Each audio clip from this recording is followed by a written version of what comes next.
All right, so yeah, I've been 1, 2, 3, 4. Sorry, this is Ian with Build Brothers.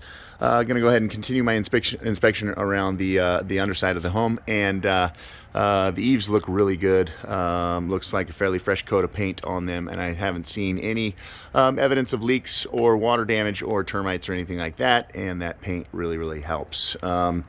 Back to the solar system, we have the conduit coming down from the attic, and that has the solar circuits in there, and then that goes into the garage. I'll show you the box that it goes into, or actually it doesn't go into that box, excuse me.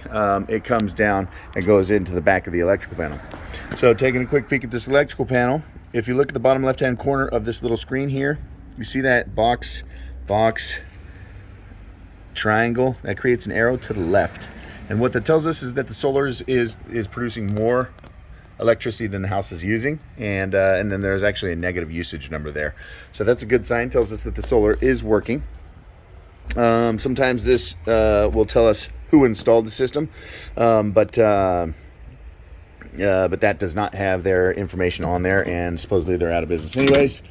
There's our solar breaker right there. We want to make sure if we ever have any work done by an electrician on this house that they don't turn that off and leave it off, because then your solar won't be producing anything.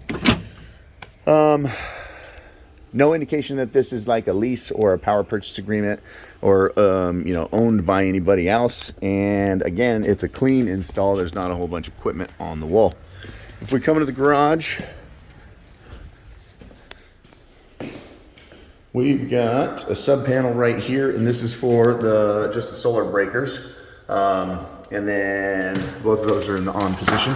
And this is your solar monitoring device right here. We already knew that the system, and I didn't look underneath the panels close enough to figure out who manufactures the panels, but the inverters are Enphase, and that's your monitoring device. So that's going to hook up to your new Wi-Fi.